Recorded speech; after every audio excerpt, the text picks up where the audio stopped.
कैसे हैं आप? बढ़िया होंगे। और हमेशा आपकी सेहत की कामना करते हुए आज मैं फिर से आपके सामने एक नया टॉपिक लेके आई हूँ। तो आई होप आप लोग एंजॉय कर रहे हो। देखो बेटा, मैं जो अपने सिलेबस को कंटिन्यू कर रही हूँ, मैं अपने डायरेक्टर स्कूल ऑफ एजुकेशन के कैलेंडर के अनुसार चल रही हूँ, जो कि हमारे JNK के बच्चों के लिए, दोनों के लिए सेम है। जम्मू के बच्चों के लिए भी और कश्मीर के बच्चों के लिए भी सेम है।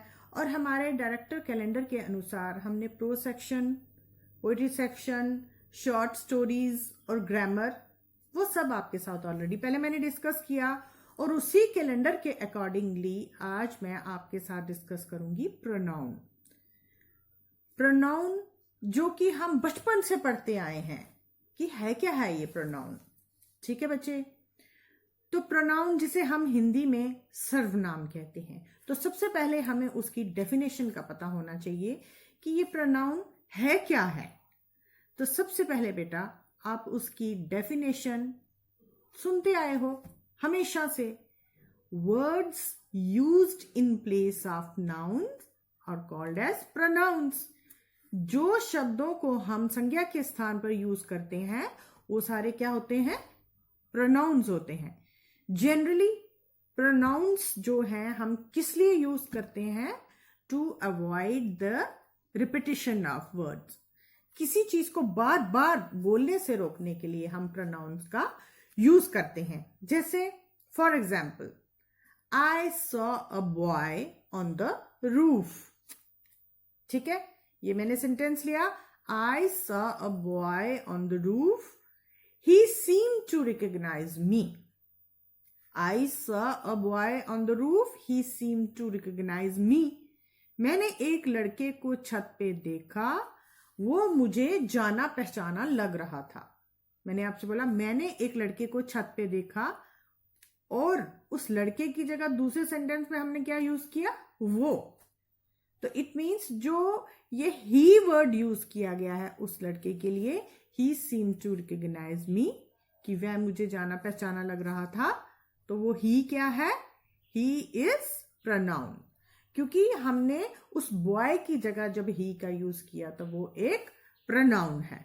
जैसे हम बचपन में काऊ का ऐसे पढ़ते थे कि cow is a pet animal, it has 4 legs, it has a belly, it has a long tail, it has 4 teats। तो हम बार बार काऊ की जगह काऊ काऊ काऊ तो नहीं लगाते थे कि cow has 4 legs, cow has a belly, big belly, cow has 4 teats, cow has, ऐसा तो नहीं लिखते थे। उसकी जगह हम इट का यूज करते थे। तो प्रोनाउन जो है, इसी तरह हमने उस बॉय की जगह हमने ही का यूज किया, तो वो जो ही है वो क्या है? प्रोनाउन है। तो बच्चे ये हो गई उसकी डेफिनेशन।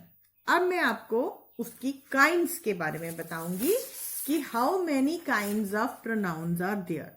तो सबसे जो पहली काइंड है, देखिए बेटा, इसके नोट्स प्रोनाउन के लास्ट में, मेरे लेक्चर के लास्ट में मैं आपको दूंगी, आप उसको पॉज करके नोट कर सकते हैं।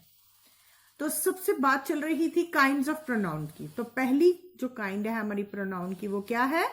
Personal pronoun. Personal pronoun. तो उसकी डेफिनेशन में क्या आएगा? जो पर्सनल प्रोनाउन है, this pronoun refers to the words which are used in place of nouns referring to persons। ठीक है, कि ये जो प्रोनाउन है, या जहां पे हम, ऐसे भी मैंने आपको बोला कि जो जिन संज्ञा शब्दों के स्थान पर जिन शब्दों का उपयोग किया जाता है वो सर्वनाम कहलाते हैं। तो यहां पे स्पेशली पर्सन, पर्सन मीन्स कि जहां पे किसी इंसान का, किसी लड़के का, किसी लड़की का या किन्हीं लोगों का जब जिक्र हो तो वहां पे क्या आता है? Personal pronoun. यहां पे पर्सनल प्रोनाउन को 3 कैटेगरीज में डिवाइड किया गया है। First person, second person, third person.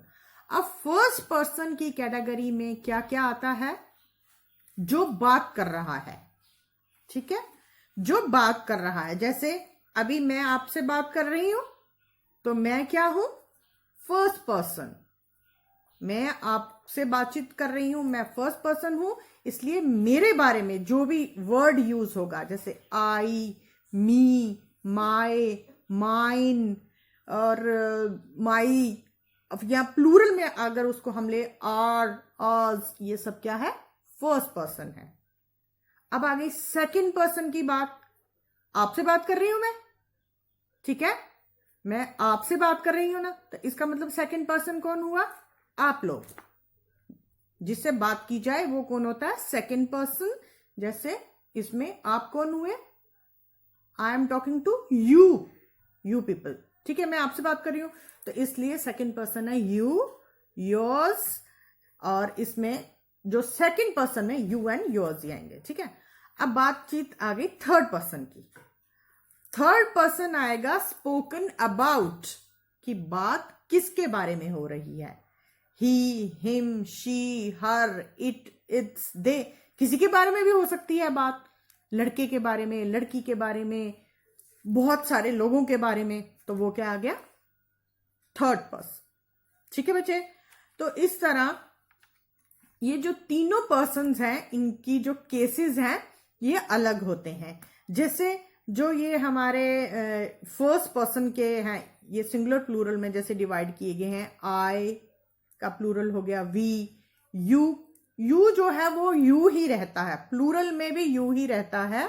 ये सारे केसेस जो हैं ही, शी, इट, ये नॉमिनेटिव केसेस में आएंगे, ठीक है, ये नॉमिनेटिव केसेस में आएंगे। और जो ऑब्जेक्टिव केसेस में आएंगे वो आगे आ गया, जैसे मैंने आपको बताया, अपने बारे में बोला था, मी, यू, हिम, हर, ये ऑब्जेक्टिव केसेस में। और उसके बाद जो माइन, यू, योर्स, हिज, हर, ये पोजेसिव केसेस में, ठीक है। तो आपको याद रखने की सिर्फ इतनी सी बात है कि आपको जो फर्स्ट पर्सन, सेकंड पर्सन और थर्ड पर्सन को याद रखना है कि फर्स्ट पर्सन में कौन आता है, सेकंड में कौन आता है, थर्ड में क्या आता है। तो ये सारे किसके अंडर आए? पर्सनल प्रोनाउन के अंडर। तो फर्स्ट में जो बात कर रहा है, सेकंड में जिससे बात की जा रही है, और थर्ड में जो जिसके बारे में बातचीत हो रही है। उसके बाद बात करते हैं दूसरा pronoun, reflexive pronoun. Reflexive pronoun की बात हो रही है, तो reflexive pronouns are those pronouns that refer back to the subject of the sentence. They end in self, मतलब जो उनका उस सेंटेंस का एंड होता है उसके लास्ट में सेल्फ लगता है सिंगुलर में, और प्लूरल में लगता है सेल्व्स, SELVES, सेल्व्स। जैसे माई सेल्फ, योर सेल्फ, और आर सेल्व्स, देम सेल्व्स, तो ये कौन से प्रोनाउन हुए? Reflexive pronoun. नेक्स्ट है demonstrative pronoun. Demonstrative pronouns are those pronouns that are used to point out the objects to which they refer. They are demonstrative pronouns. Like that, those, it, this, these all are demonstrative pronouns. For example, that is the book I was looking from. I was looking for. That is the book. तो इसमें stress किस पे है? That पे। यूं तो किताबें बहुत सी हैं, लेकिन दैट इज द बुक, वो किताब है जिसके लिए मैं ढूंढ रही थी। इसलिए तो डिमॉन्स्ट्रेटिव प्रोनाउन में don't forget to use that, sentence के आगे दैट का यूज करना नहीं भूलेंगे।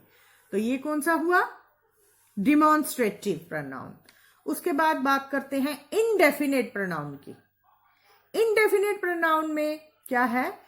When a pronoun refers to a person or a thing in a general way, but not to any particular person or thing, it is called indefinite pronouns. For example, anyone, anybody, everybody, someone, none. अब देखो किसी एक के लिए तो नहीं कहा गया, everybody में हर कोई आ गया, anyone में कोई आ गया, someone में भी कोई आ गया। अब किसी एक के लिए पर्टिकुलर तो नहीं बोला गया, तो ये क्या हुआ? Indefinite pronoun. उसके बाद आ गया relative pronoun. This pronoun refers to some noun which comes after the pronoun besides it acts as a conjunction also because it connects two sentences.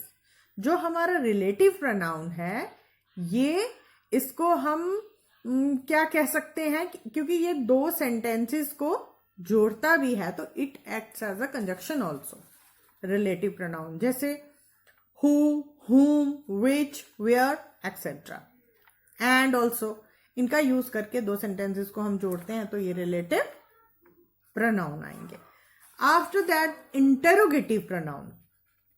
Interrogative pronouns are used for making queries or asking questions. For example, what, when, which, who, these all are interrogative pronouns. So, इस तरह हमारे पास ये जो so how many types of pronouns we have? पहला personal pronoun, reflexive pronoun, demonstrative pronoun, indefinite pronoun, relative pronoun and interrogative pronoun. इस तरह हमारे पास 6 kinds of pronouns हुई. ठीक है बच्चे. तो ऐसे जैसे आपके सिलेबस में ये प्रोनाउन है इसी तरह आपके सिलेबस में 3 मार्क्स के रिलेटिव क्लॉजेस भी आपको आते हैं और वो जो रिलेटिव क्लॉज हैं वो आप रिलेटिव प्रोनाउन की हेल्प से ही कर सकते हैं. आज मैंने आपको रिलेटिव प्रोनाउन की सिर्फ डेफिनेशन बताई. कल मैं आपको डिटेल से बताऊंगी अपने नेक्स्ट लेक्चर में कि रिलेटिव प्रोनाउंस को हम कैसे, कहां और किस तरह इस्तेमाल कर सकते हैं, क्योंकि आपको 3 मार्क्स के रिलेटिव क्लॉजेस आते हैं जो आपको रिलेटिव प्रोनाउन की हेल्प से ही आप कर पाओगे. तो बच्चे आज आपने समझा कि what is a pronoun and how many kinds of pronouns we have in our syllabus. ठीक है. तो अब मैं थोड़ा सा आपको 1-2 एग्जाम्पल्स के साथ समझाऊंगी कि आप किसी भी जो प्रोनाउन है उसमें एरर कैसे यानी गलती कैसे ढूंढ सकते हैं. आपको एक सेंटेंस दिया जाता है, जैसे फॉर एग्जाम्पल मैंने आपको बोला he is not one of those who will help everybody whom he meets.